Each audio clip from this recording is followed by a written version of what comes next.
de nous dans quelque secteur que ce soit pour le développement du pays, nous répondrons présent. Nous sommes prêts. D'accord. En attendant, Alpha Condé n'a pas besoin de vous, mais est-ce qu'à l'Assemblée, vous êtes prêt à soutenir le RPG?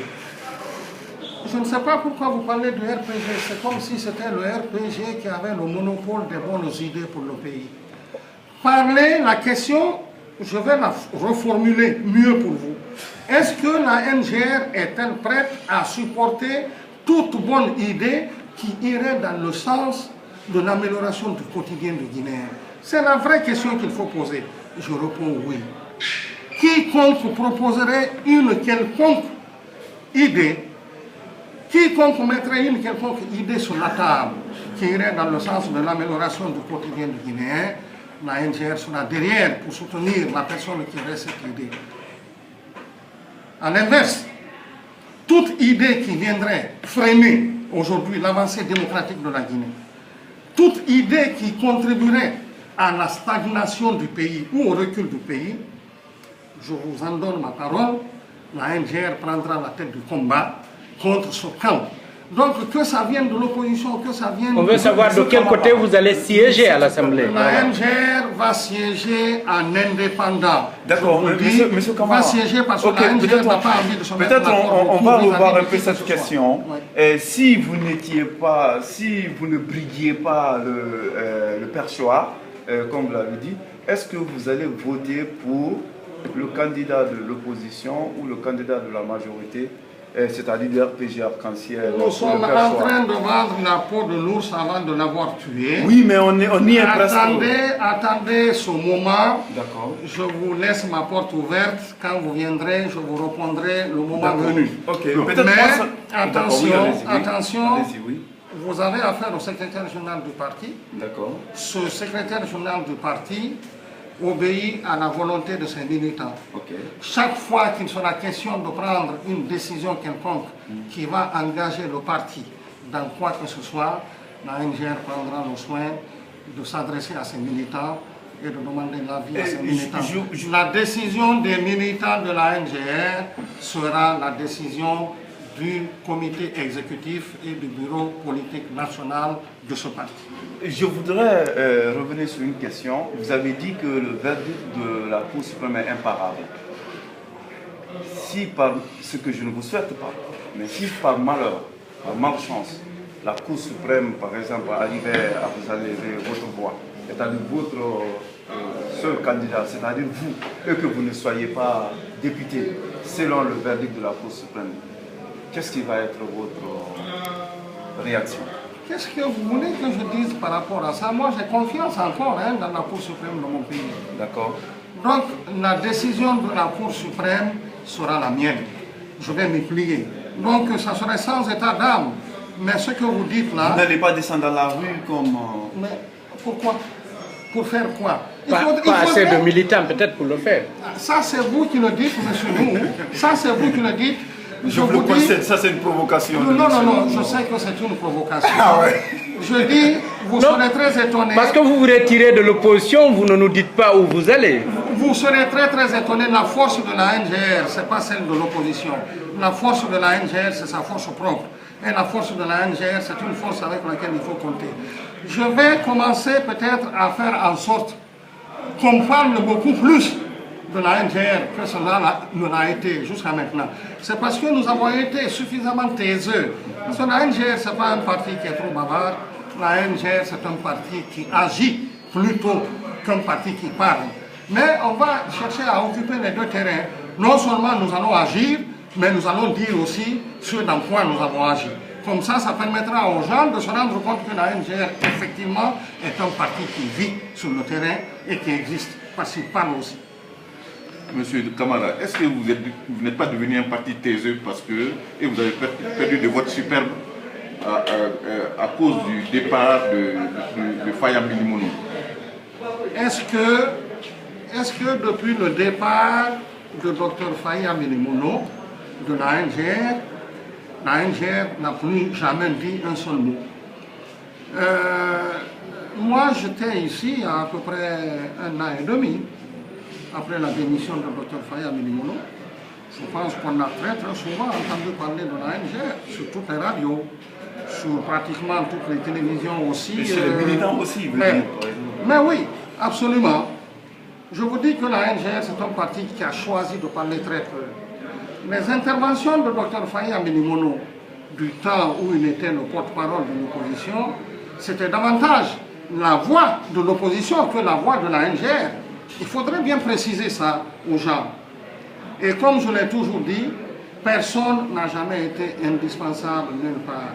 Je vous ai dit que Dr Faye Aminimono parti, il y a 1000 Dr Faye Aminimono au sein de la NGR. La NGR ne s'est pas tue pour autant. Monsieur Camara, ouais.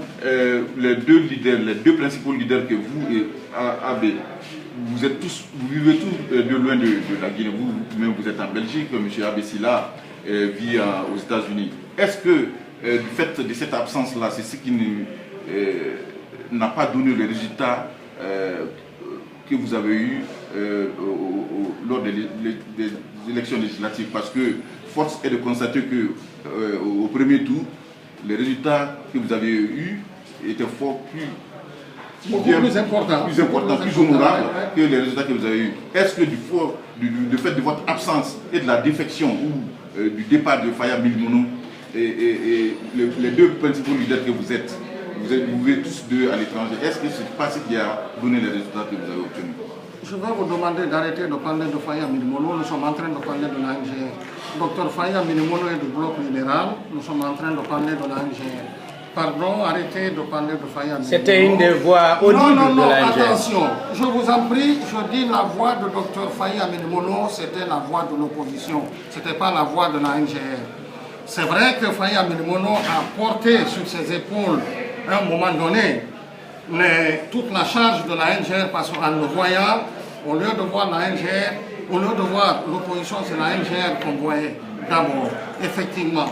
Mais c'est comme ça que le peuple réagit. Donc, dire que notre absence, Abessila et moi, du terrain, c'est ça qui explique notre mauvais score, si on peut l'appeler ainsi. Je dis non, c'est pas du tout vrai. C'est pas du tout vrai. La campagne présidentielle, nous avons eu largement le temps de couvrir l'ensemble du territoire national pour faire notre campagne.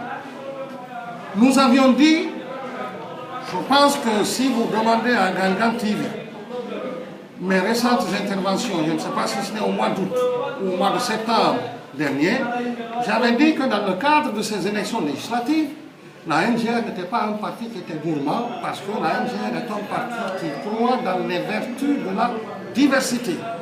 Je dis que la NGR se contenterait bien d'une dizaine de députés. Si nous avions une dizaine de députés, pour nous, ça nous aurait suffi largement. Donc nous avions délibérément tué nos ambitions par rapport à cela. Si bien que pour nous avions décidé d'axer notre campagne sur les endroits uniquement où nous pensions réunir le maximum de suffrages, en laissant aux autres la possibilité aussi d'avoir la voix qu'il leur fallait.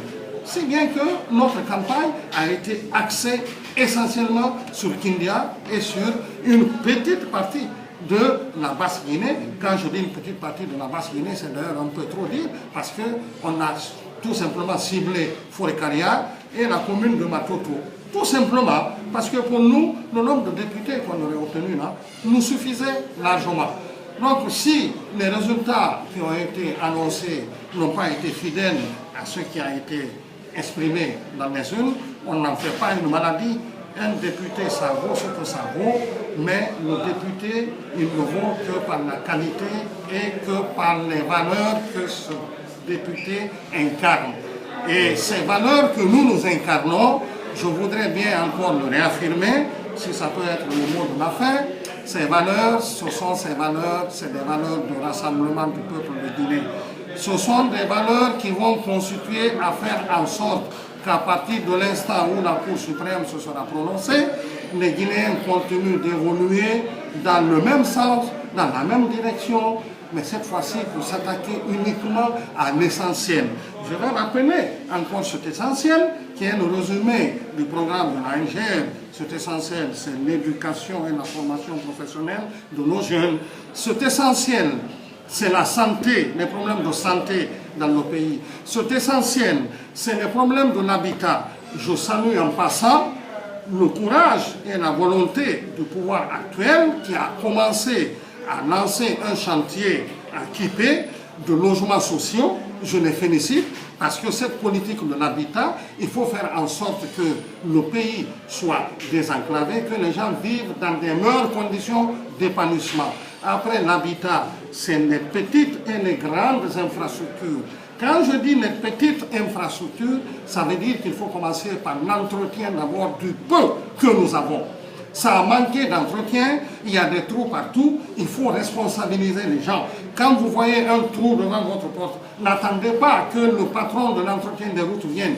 Prenez 2 ou 3 cailloux, cassez ces cailloux dans ce trou. Vous avez rendu un service au pays. Quand je parle de ça, je parle des petites et grandes infrastructures, je vais rajouter les télécommunications, parce qu'il faut que le pays sorte de sa torpeur, de ce obscurantisme. Il faut que le pays s'ouvre à l'ensemble du monde entier pour savoir ce qui se passe ailleurs. Parce que le Guinéen croit que c'est lui qui est le plus mal loti au monde. Quand vous voyez justement ce qui se passe dans les autres pays, vous allez en Europe, vous voyez des gens à tous les carrefours aujourd'hui qui viennent vous tendre la main pour vous demander ce qu'il faut pour manger. Vous comprendrez que la Guinée n'est pas si mal lotie que cela, parce que les gens ne meurent pas encore de faim ici, il faut se dire la vérité. Vous avez faim, vous allez dans n'importe quelle famille, vous dites que vous n'avez pas mangé, vous recevrez à manger. En Europe, vous n'avez pas ça. Je vais rajouter, c'est essentiel. Ça, c'est les 5 premiers points. Les 5 premiers points, il y a 4 autres points que la NGR avait ciblés pour pouvoir financer ces 5 grands projets. C'était l'énergie, c'était les mines, c'était l'agriculture, c'était le tourisme. Et à ça, on a rajouté 3 autres points qui étaient la sécurité, qui était la bonne gouvernance, qui était la justice. Ça fait 12 points au total. C'est les 12 travaux de la NGR, ces 12 travaux que j'ai toujours déclinés en 5, 4, 3. Je ne suis plus à dire que le 5, ça ressemblait étrangement à ce que les musulmans considèrent aujourd'hui comme les 5 piliers de l'islam. Je dis le 3 que nous avons dit, que nous avons appelé le socle de la gouvernance, ça ressemble étrangement à ce que nos frères chrétiens ont qualifié de la Trinité, au nom du Père, du Saint-Esprit et du Fils. Je dis le 4 qui est au milieu, c'était finalement ces 4 régions naturelles que Dieu a bien voulu accorder à la Guinée, et que l'objectif de la NGR, c'est de faire en sorte que très bientôt les musulmans et les chrétiens puissent être embarqués sur ce véhicule à 4 roues qu'est la Guinée, pour faire en sorte que nous prenions la bonne direction. J'irai plus loin, parce que ce cadre-là, vous savez, pendant la campagne, le candidat de la NGR figurait sur la liste nationale en 4e position. J'avais expliqué cela en disant que vous prenez un véhicule, vous lui mettez une seule roue, le véhicule ne bougera pas, il ne va pas aller. Vous lui mettez 2 roues, il ne va nulle part. Vous reprenez Alpha Vous lui Condé. mettez 3 roues, Alpha Condé dit la même chose. c'est Alpha Condé qui le copie. Je le dis. Ah ouais. Je le dis. Vous lui mettez 3 roues, le véhicule n'ira nulle part. Mettez-lui la 4e roue, le véhicule prend tout de suite la bonne direction dans le sens du progrès de la Guinée. Et je dis, cette 4e roue,